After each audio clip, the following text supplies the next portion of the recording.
The Debt by Emily Yoff from Slate.com, read by permission of the author. When terrible abusive parents come crawling back, what do their grown children owe them? What do we owe our tormentors? It's a question that haunts those who had childhoods marked by years of neglect and deprivation, or of psychological, physical, and sexual abuse at the hands of one or both parents. Despite this terrible beginning, many people make it out successfully and go on to build satisfying lives. Now their mother or father is old, maybe ailing, possibly broke. With a sense of guilt and dread, these adults are grappling with whether or how to care for those who didn't care for them.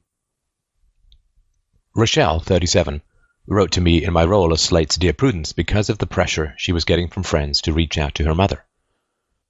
Rochelle is a banquet waitress in the Midwest. She has a boyfriend but lives alone and has no children. She and her younger brother grew up with an angry, alcoholic mother who was on welfare but cleaned houses off the books to supplement the check. Rochelle's parents were never married and split when she was young. Her mother always told her not to have children. We were the reason her life turned out as it did, Rochelle says. She told Rochelle she was so stupid that she'd need to find a rich husband to support her. She said she couldn't wait for Rochelle to turn 18 and get out of her house. Rochelle's younger brother had difficulties from the start. She looks back and thinks he might have been autistic. Her mother used to take a belt to him and call him the devil, and say she wished he'd never been born. Rochelle started waitressing when she was 15. By 18, she was indeed out of the house and into an abusive relationship with an older man. She broke up with him, got her own apartment, a decent boyfriend, and started working to put herself through college. Then her brother was killed at age 18, shot in the heart during a silly fight over a girl. Rochelle stepped up and took care of all the funeral arrangements. Her father came and, when he left, hugged her goodbye. That was the first time he ever hugged me, she recalls. Her mother called later that night, drunk, and said that by hugging her, Rochelle's father was trying to molest Rochelle. Rochelle wrote her mother a letter saying she had a drinking problem and needed help. In response, she got a letter saying that she was a horrible daughter and she would get what she deserved and that her brother was defective and needed to die. That was Rochelle's breaking point. After that, she didn't see her mother for the next 13 years. Even though Rochelle was barely scraping by, she would sometimes send her mother money for rent, knowing she probably used it for booze. Occasionally, a friend would check on her mother and give her a report. Then last year, a tornado struck the town where Rochelle's mother lived, and Rochelle went to make sure she was all right. That began a sort of rapprochement. Rochelle started taking her mother out to lunch every other Sunday. She did it not because she felt she owed her mother anything, absolutely not. Instead, it was for her own sense of self. To me, being a good person means helping people when you can. The visits took a toll. Rochelle describes a physical response that sounds a lot like post-traumatic stress disorder. All the stuff I tried to let go of seeps in. One little thing, the scent of her cigarettes, a mannerism, a word, floods back all these memories. Rochelle started chewing gum on the drive to see her mother, she says, because I'm clenching my jaw, white-knuckling the steering wheel. Rochelle found that being a good person to her mother was so draining that it left her sleepless and snapping at the people she did love. Her mother's verbal abuse resumed and her demands started escalating. She wanted more attention, more money. Rochelle got a therapist and, with her help, has again cut ties with her mother. Rochelle says, I can't sacrifice my life and sanity in order to try and save her. In an essay in the New York Times, psychiatrist Richard Friedman writes that the relationship of adults to their abusive parents gets little, if any, attention in the standard textbooks or in the psychiatric literature. But Rochelle is not alone. I have been hearing from people in her position for years, adult children weighing whether to reconnect with parents who nearly ruined their lives. Sometimes it's a letter writer, such as Comfortably Numb, who has cut off contact with a parent but is now being pressured by family members and even a spouse to reconcile and forgive. Sometimes a correspondent like her son has hung on to a thread of a relationship but is now fearful of being further yoked emotionally or financially to a declining parent. One hallmark of growing up in a frightening home is for the children to think that they are the only ones in such circumstances.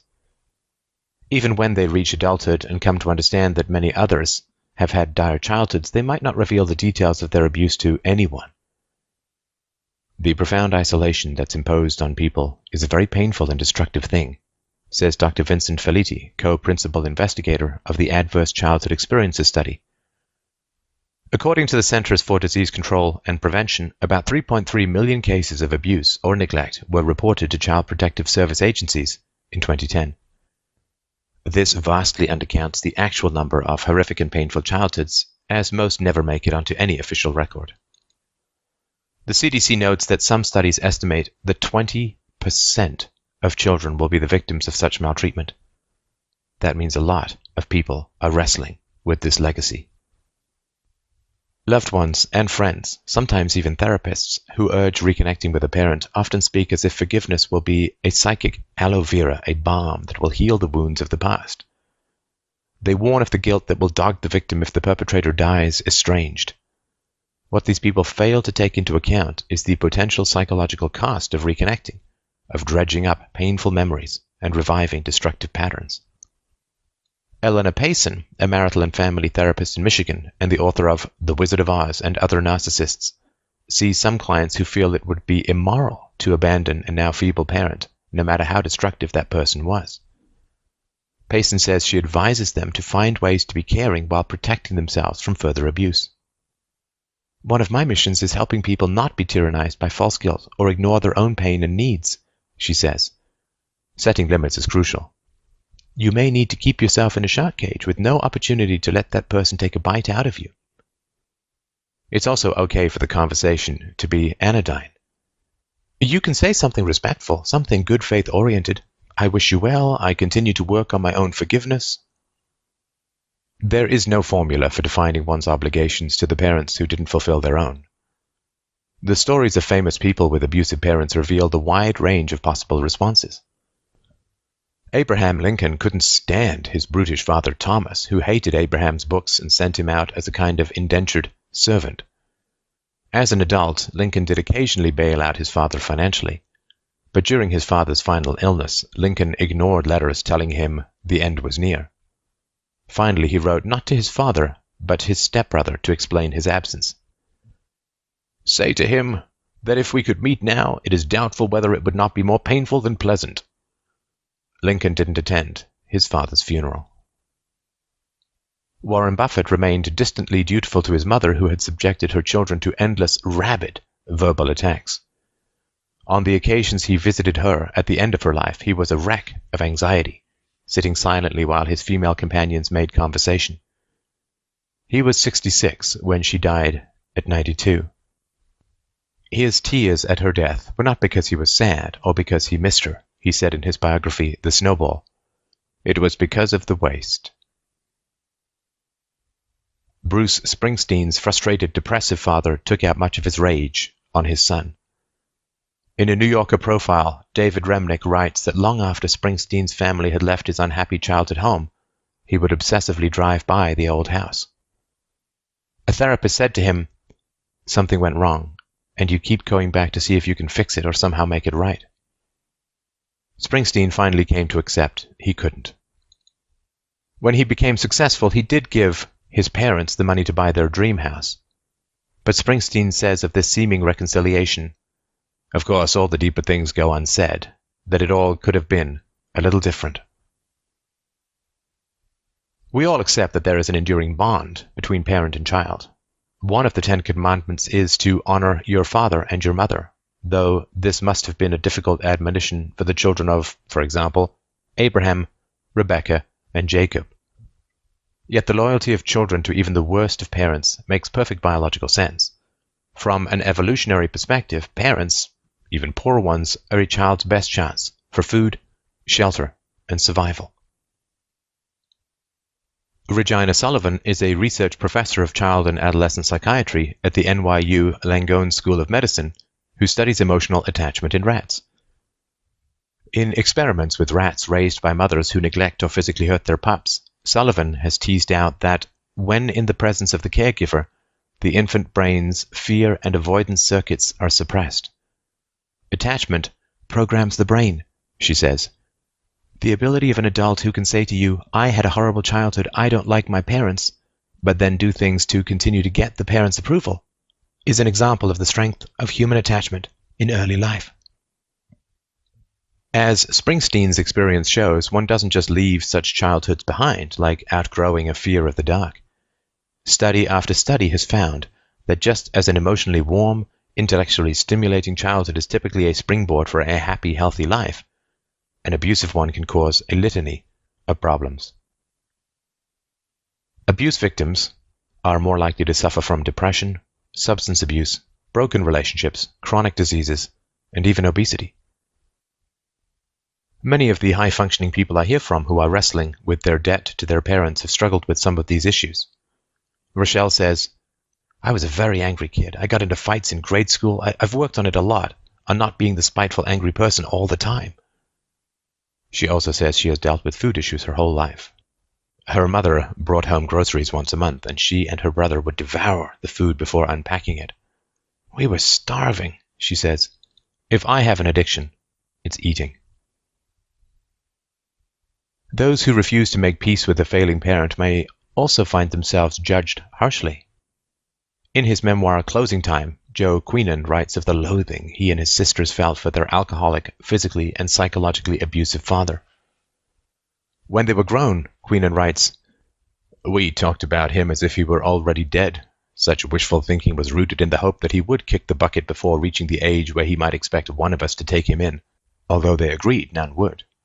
When the father finally died," he wrote, "clemency was not included in my limited roster of emotions." In a review of the book in the Wall Street Journal, Alexander Thoreau writes, "It is a shameful confession to make in any book." In his New York Times essay, Richard Friedman acknowledges that some parent-child relationships are so toxic that they must be severed. But he adds, "Of course, relationships are rarely all good or bad. Even the most abusive parents can sometimes be loving, which is why severing a bond should be a tough and rare decision." But substitute husband for parents, and surely Friedman would not advise a woman in such a relationship to carry on because her battering spouse had a few redeeming qualities. I know from my own inbox that many people are looking for someone, anyone, to tell them they should not feel guilty for declining to care for their abuser. I'm happy to do it. In private correspondence with these letter writers, I sometimes point out that, judging by their accounts, there doesn't seem to be any acknowledgement of guilt on the part of the parent for neglecting to meet their most basic responsibilities.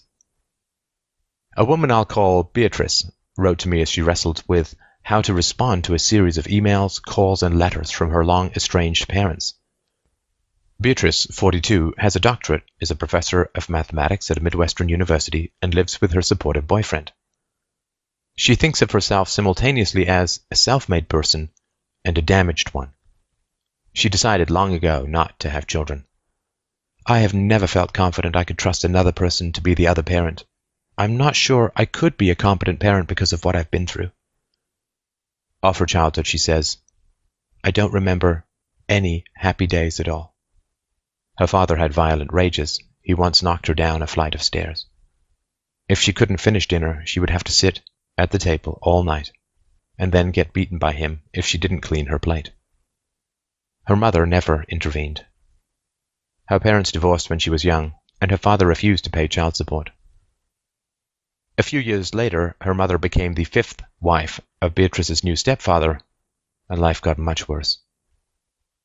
He was unemployed and always around. Beatrice was a young teen, and when she got home from school, he would go into her bedroom, put his fingers up her vagina, and say he was giving her a massage. He made her touch his genitals.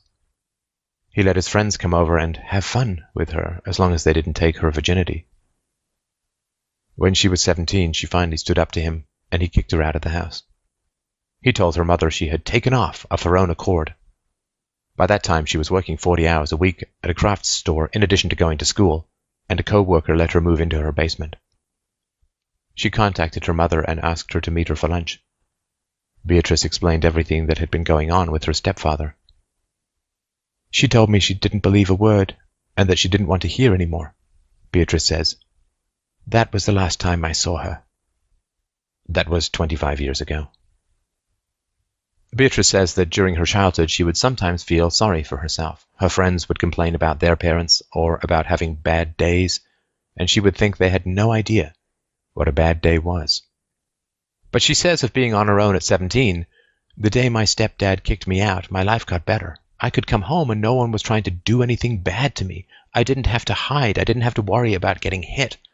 That meant everything." Last year, separately and out of the blue, Beatrice's mother and father each got in touch. Her biological father sent a small gift and a card with an update. He was in debt, out of work, and was supporting Beatrice's troubled sister. A few months later, there was a message on her answering machine. "This is your mother," the voice said. She wanted Beatrice to know her stepfather had only a few days to live. She told Beatrice she was willing to forgive her. "That made me laugh," Beatrice says. Her mother started sending emails, and Beatrice sent her a reply saying she was busy and couldn't deal with any of this. She hasn't heard back from her mother since, but she fears that both her parents will contact her again and explicitly ask for help. "I'm worried about that happening. I'm worried she'll call and say, 'I have cancer.' I don't know what I'm going to do," Beatrice says. "If she knows I'm a professor, I'm sure everyone thinks I make a huge salary and I'm going to save them. My salary is enough for me to do what I want." Dr. Ronald Rohner, an emeritus professor of family studies and anthropology at the University of Connecticut, has devoted much of his career to studying parental rejection and its effects. He says there's little research on adult role reversal, that is what happens when the parent is vulnerable and wants support from the child. But he says the studies that do exist demonstrate that it really truly is, as you sow, so shall you reap. Those parents who raise children less than lovingly are putting their own dependent old age at risk for being well and lovingly cared for themselves.